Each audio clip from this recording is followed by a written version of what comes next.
Saya mau bertanya lagi.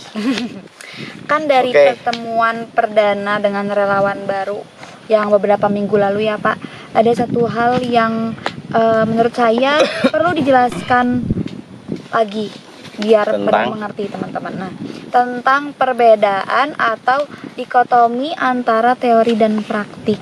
Nah, pertanyaannya ya Pak, apa memang teori dan praktik itu selalu bertentangan? Dikotomi teori dan praktik. Sebenarnya pengetahuan itu lahir semuanya dari praktik.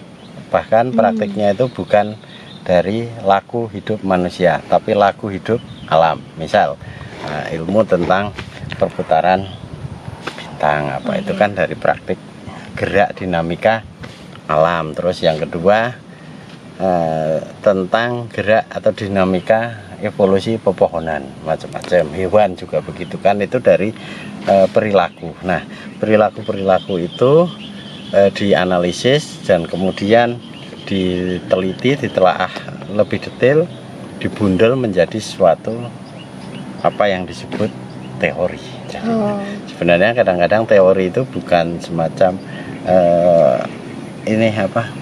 juklak atau juknis, tidak, tapi hanya menggambarkan fakta juga.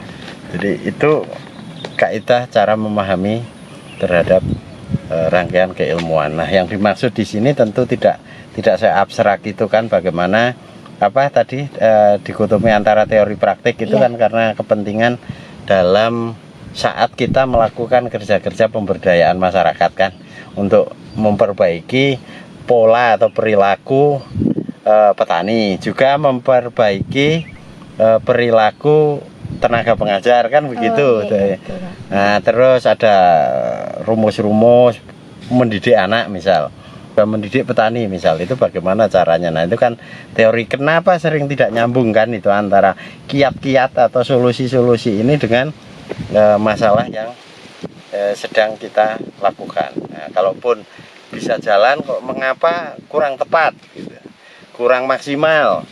Nah, itu kan yang dimaksud teori berhadapan dengan praktek. Jadi ada persoalan besar, terutama ini yang saya ingin bahas di segmen ini, ya di hubungan antara teori pengetahuan pertanian, farming yang biasa dipakai untuk industri, dengan pertanian yang pisan, yang level skup petani rumah tangga yang kita hadapi setiap hari ini. Nah, mengapa itu terjadi?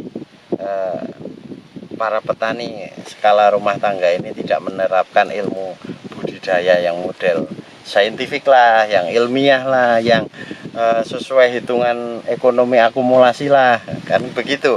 Kenapa ini cara bertaninya kok seperti ini? Nah, itu sampai sekarang terjadi kesenjangan, dan menurut saya akan bersifat dikotomis terus, karena tidak bisa subjek atau pelaku-pelaku petani kecil ini untuk menjalankan mandat dari teori-teori besar. Bukan mereka menolak, tapi mereka tidak mampu, dan mereka itu berhadapan dengan situasi yang sifatnya bukan ke depan jauh, tapi lebih kepada survival yang hari ini harus dia dapatkan apa. Kalau berpikir jangka panjang, mah petani sejak dulu pasti sudah nanam buah, nanam ini, berpikir gitu kan, dan itu hanya sedikit kan.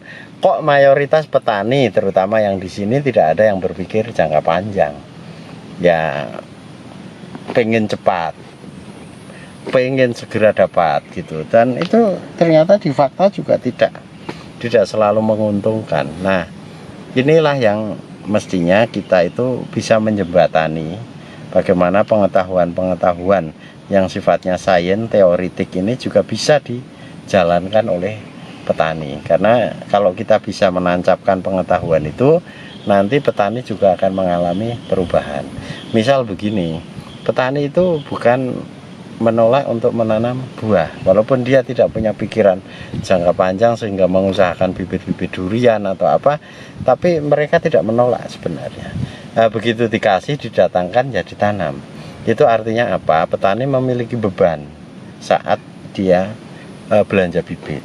karena mata rantainya bukan hanya bibit. Bibit oke lah 40.000 harganya, tapi kan kalau seorang petani yang pendapatannya 500-600 ribu saja, dan kan nggak mungkin hanya berpikir ladang terus kan hidup itu orang, terus dia dipaksa dituntut untuk mengapa nggak membeli bibit di Majalengka, mengapa tidak bergotong royong, mengapa tidak begini, mengapa itu terlalu melelahkan. Tidak seperti itu, karena nanti Hasna belajar ilmu tentang model pemberdayaan ekonomi dari Chayanov, Alexander Chayanov. Itu di Rusia sudah banyak dibahas masalah hubungan antara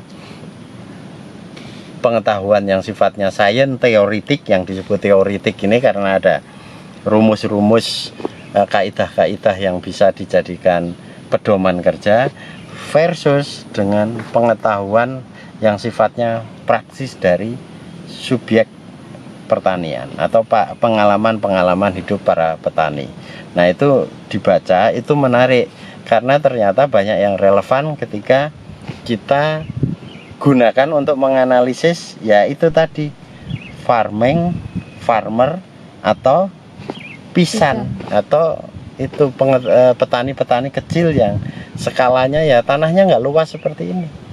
Dan ini pun statusnya setengah petani kontrak tanah, kalaupun dia bukan buruh tani, dengan kemampuan kontrak tanah 1 juta dalam 1 tahun paling kan, atau buruh tani sebagian. Nah, kita harus bisa mengupgrade atau meningkatkan pengetahuan mereka itu dengan cara yang khusus. Tidak bisa ayo kita gelar pendidikan terus membaca manual-manualnya Chayanov, atau katakanlah petunjuk budidaya tomat dengan cara yang ini secara akumulatif. Itu petani juga nggak menolak, ternyata mau, tapi mampu tidak. Nah, ini kurang pupuk Pak, airnya sulit Pak, tenaga kerjanya bayarnya Pak saya nggak mampu, sehingga lahan segini ya saya harus menunda pertanian karena saya kerjakan sendiri, nyangkulnya nunggunya 10 hari, mestinya kan dia bayar dalam 2 hari harus selesai, segera ditanami gitu kan. Tapi enggak, ada yang sampai menunda 1 bulan baru bisa nanam. Karena kenapa? Dia nggak kuat membayar tenaga kerjanya. Nah, kita juga harus bijaksana ya nanti itu kalau di pertanian itu. Mengapa pertaniannya hanya bawang saja seperti itu? Karena itu cara dia, itu sedang menjaga keseimbangan hidup. Bukan dia sedang menjalankan kebodohan. Karena kita berpikir kok petani kok capek, kayak diperbudak. Kalau kita ngeliat di bukit-bukit terus orang bekerja begitu, terus sampai kita datangi rumahnya terus kita wawancara, kan terjadi pertanyaan mengapa kan terus saja mengapa begini, sampai petaninya lelah ditanya nggak paham. Kehidupan petani itu memprihatinkan karena ada mata rantai yang selama ini ilmu pengetahuannya tidak, kalaupun turun tidak berubah. Terkait dengan petani tadi itu adalah pengetahuan lokal. Pengetahuan lokal itu bagaimana? Dia tidak punya prosedur yang bagus, tapi dia punya cara pandang, arah, dan pengalaman berbasis sejarah. Nah, dulu saya nanam begini gagal, sekarang saya ubah begini, lumayan hasilnya. Nah, itu petani. Toha, Pak Sarif, banyak loh petani di sini yang Pak Tardi terutama itu yang rajin melakukan eksperimen. Nah, ini kelebihan petani itu, di balik keterpurukannya, di balik selubung-selubung kebodohannya itu ada kecerdasan-kecerdasan yang mestinya kita menggali ilmu loh. Desa itu tugasnya menggali ilmu. Kita harus saripatikan itu pengetahuan itu. Bukan berarti petani pinter segalanya, enggak juga. Tapi bukan berarti petani itu bodoh segalanya, enggak juga. Jadi ada pengetahuan-pengetahuan yang mereka miliki itu bisa kita skill upgrade.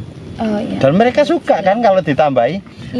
Apa susahnya sih Pak, kita mensosialisasikan ekologi bunga matahari, nggak ada yang susah. Tinggal kamu datang beliin, Pak, ini ada benih baru dari Cina, ini dari Amerika, Pak, ini caranya begini-gini, ini manfaatnya begini. Dengan brosur katakanlah 2 atau 3 halaman, transformasi ilmu pengetahuan sudah jadi. Nggak usah kuliah sampai 5 tahun kan, 1 ilmu. Yang 2, mangga bagaimana, durian bagaimana. Nah, ini kita harus telaten untuk menjadi pengajar di pertanian. Pengajar dan sekaligus belajar dari pertanian itu sangat luar biasa penting. Karena dengan cara itulah nanti kita bisa memperbaiki perdesaan. Ini jangan bilang membangun desa kalau tidak menaikkan, tidak mengupgrade kapasitas sumber daya manusia. Kita ke desa juga dapat ilmu, kita ke desa juga harus membawa ilmu pengetahuannya yang relevan. Makanya kalau saya datang ke petani-petani itu, yang saya siapkan adalah yang relevan terhadap mereka. Dan ini yang sebenarnya khas, yang paling menarik itu kalau di petani itu kan jujur-jujur. Nah, kalau tidak tahu ya banyak yang mengakui tidak tahu. Nggak ada yang sok-sokan saya bisa gitu kan. Nah, mereka hanya mahir menyampaikan apa yang ada atau apa yang, tapi kalau bisa, saya bisa, Pak, ini dia akan ngomong gitu. Kalau saya belum tahu. Nah, pas dia belum tahu itu, terus program kita itu relevan dengan dia sering tertantang loh untuk menjalankan. Hanya kita harus telaten ya, sering menemui berulang-ulang. Dan jangan banyak-banyak, kalau ngasih ilmu petani itu sedikit aja. Nah itu misal edukasi kita itu gampang, petani kok nanam sayur aja, itu sirsak yang ini kita yang nanam khas gede banget itu. Oh yang itu, Pak? Iya keren kan, itu pasti udah panen itu kalau sudah segitu. Cuman belum banyak aja. Cuman kan menarik kalau kita ngisi kekosongan seperti ini ya. Iya Pak. Ya, nanti kita tambah lagi. Buah ya, Pak. Nah ini sirsak kita tuh nanamnya lebih loh kalau 80.000 pohon. Artinya apa? Kalau kita inventaris saja yang dekat-dekat saja, nanti kita cari kamu 10.000 pohon, kamu akan ketemu itu. Dengan di Yuna yang terdekat, jangan sampai yang 7 km lah, terlalu jauh. Di sekolah tani coba nanti kita produksi pengetahuan lokal pemanfaatan daun sirsaknya. Untuk herbal kan bisa banyak.